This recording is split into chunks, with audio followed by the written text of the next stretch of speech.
we might consider this Asuu.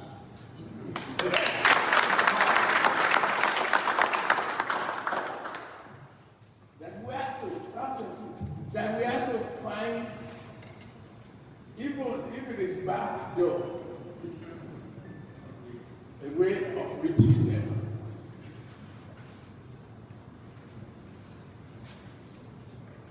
And I'm assuring you, having it in the past, we are not even going to use back door. Because our leader too, Buhari has shown his lamentation in the last 48 hours or so. As a result of that, he has left the door open for our intervention.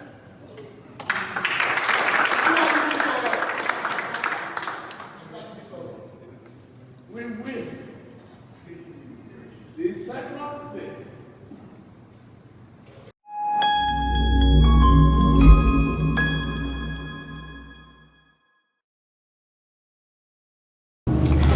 good day, everyone. Welcome to another exciting edition of Students Corner on My School News TV.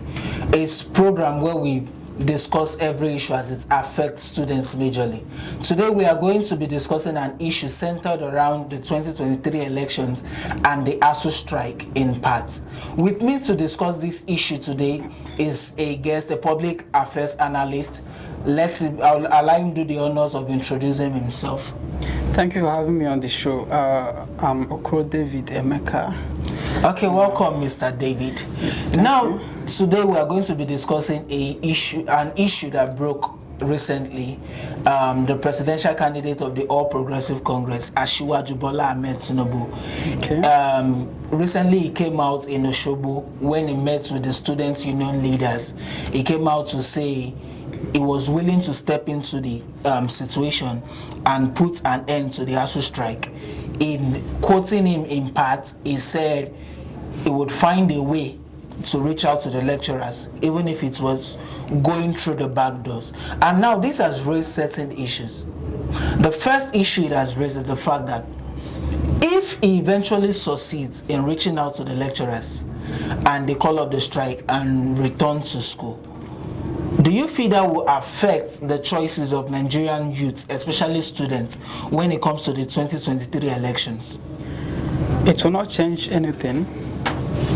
It will only affect the choice of Nigerian youth if they are going to share dollars.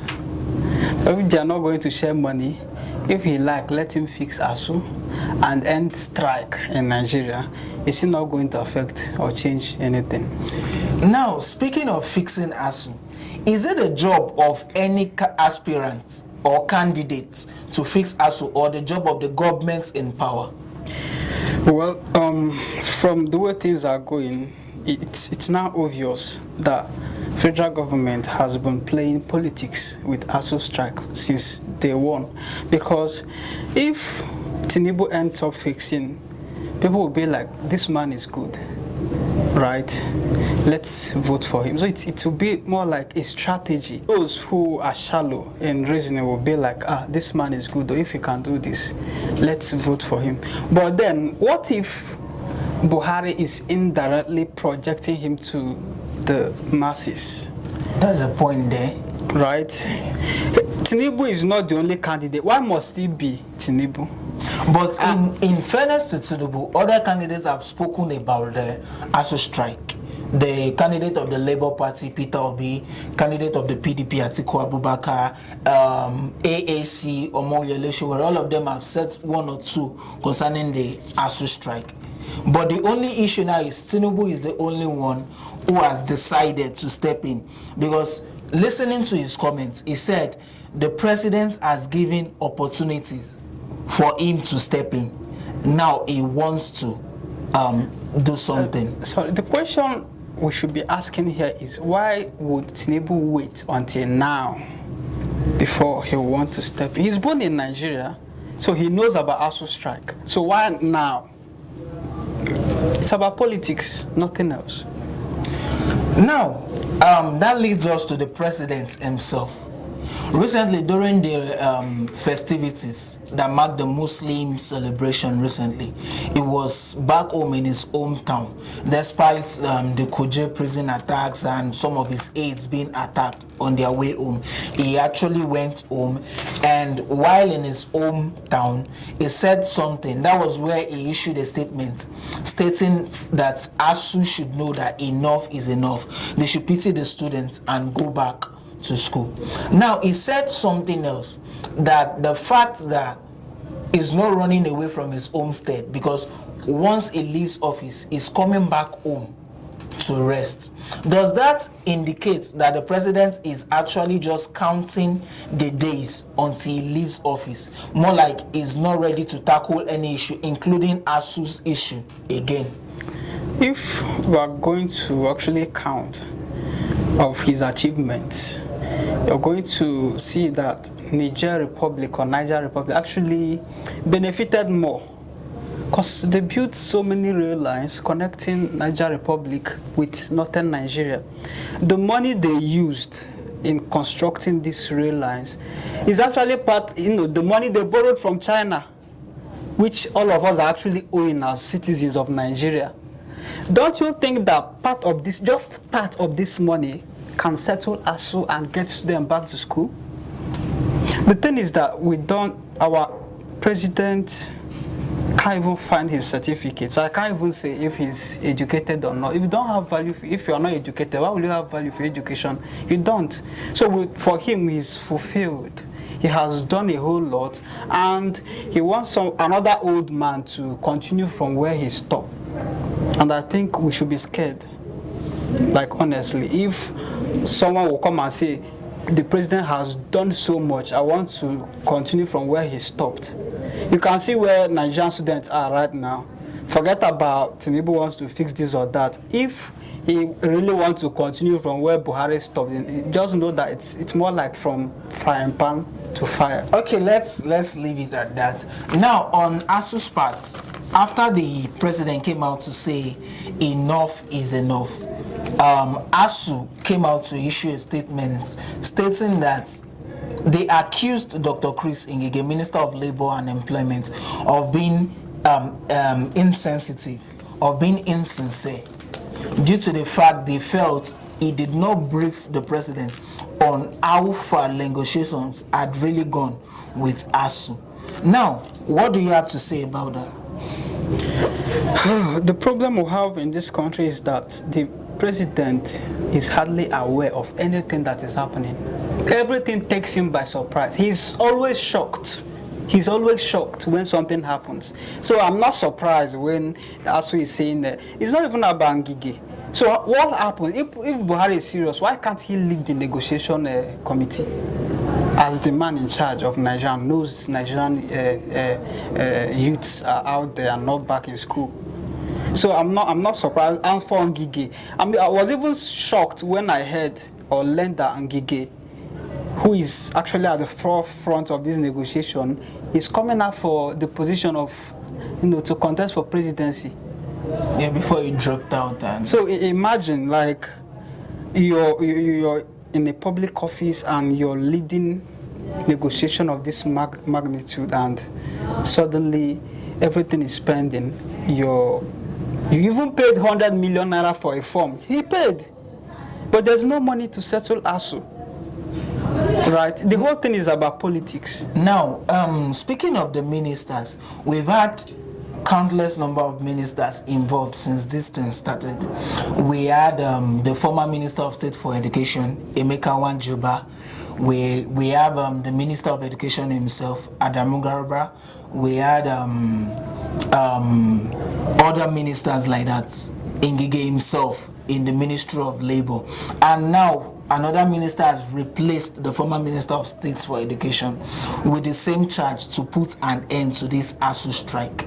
Do you feel the ministers are actually not working together? Maybe they are pursuing different agendas?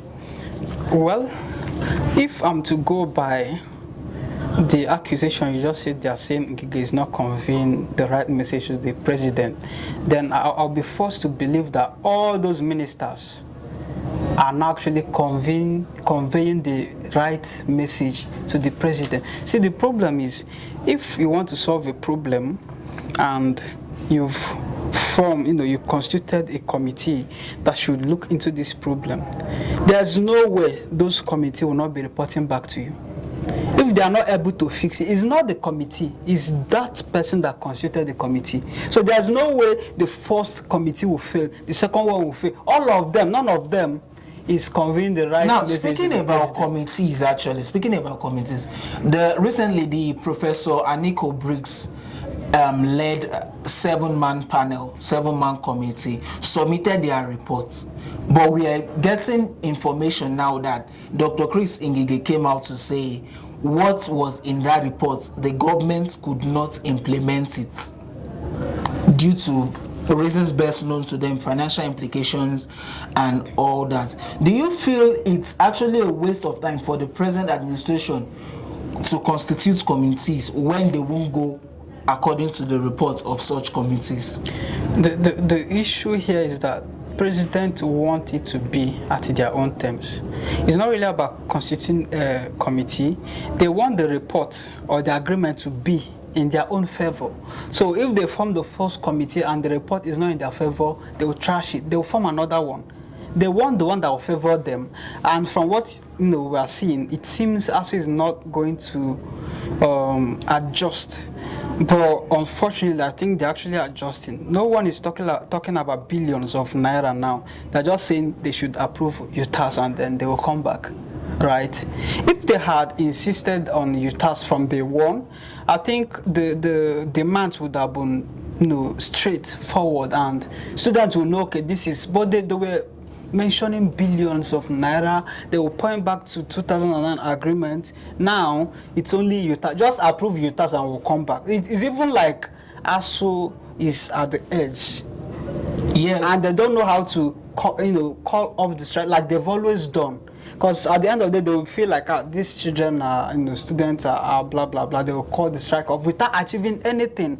And from what is happening, or from the look of things, if they tread that part again and in the future they want to come and say they will go on strike, Sudan will protest this time around, not against the government but Asuu. Against us. Now, speaking of Asuu not knowing how to call off the strike, they spoke about UTAS and all that. Now, speaking of Asuu, recently the federal government implemented the no work, no pay policy, and the federal government is insisting that even if the union go back to the classroom now, they won't pay the arrears 5 months that the union did not work. Do you think this is factoring in the decision that Asuu is about to make?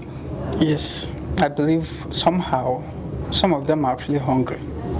So they want to get back to work and be able to get money to... But it's actually a good thing. Everyone is now feeling the heat, not just the students. But what is paining me is that I don't think federal government is feeling it yet, because the government we have currently has no shame. They don't even care if this strike will last for 10 years. If we're to be government that really cares about their image, they won't be comfortable. You can't be going abroad to celebrate your children graduating from schools out there and here you have strike, right? So somehow it's affecting them, especially the younger lecturers who just started lecturing and they've not established themselves. But for those profs and all that has children outside Nigeria, they will even be going on vacation. When also cause of the strike, they will now come back. Now, what is the fate of the students in all this situation now? Well, students lost big time. I know lecturers will be feeling it, but they won't feel it like the students. We've lost years, they shattered our dreams and goal in life. We've incurred debts. Because let's assume I have a sponsor who is sponsoring me in school. I would have calculated the house rent for 4 years. You calculate school fees for 4 years. You calculate all these things. They will give you the money. Now, instead of 4 years, you're now staying like 6 years, right? We didn't even talk about the feeding money and other things that you'll be getting from the market. So students lost big time. But then this period actually it's more like most of us, were able to sit down and think. Most of us, it's now clear there's no provision for students in Nigeria. Like there's the leaders of tomorrow is just a phrase they use when they want to get us into voting for them, right? So most of us are able to sit down and figure out, or A way out. create out a path for ourselves. Like we get ourselves involved into different things that will actually help us. Because as it stands now, education is not the key to success in Nigeria. So most students are actually delving into skills, digital skills, and most of them are even earning like right now. So if they've had a test of what life should be like when they graduate. So when they now get back to school, they're going to take things much easier. They won't be rushing too much like they want to kill themselves. No, they've seen it all. So everybody will be like taking life easy. And then as for the academic calendar, I think the lecturers they should scrap the one we've had in the past. Because if they want to insist, yeah, we've done this one, we're only going to this one, at the end of the day, you're just going to have bunch of graduates that will even have first class, but they won't know anything. And in cases like this, you'll notice that education in this context will not contribute anything to the economy of Nigeria. Okay, I'm going to use a Spartan shot. Education as it is would not contribute anything to the economy of Nigeria. It's been a pleasure having you, sir. Thank you. Viewers at home, we've come to the end of today's episode of Students Corner on My School News TV. Hope you guys have enjoyed yourselves and hope we've been able to trigger your thinking cap. So, till we come your way again next time, stay safe and remember, get your PVCs. Your PVC is your right. Till we come your way again next time, take care.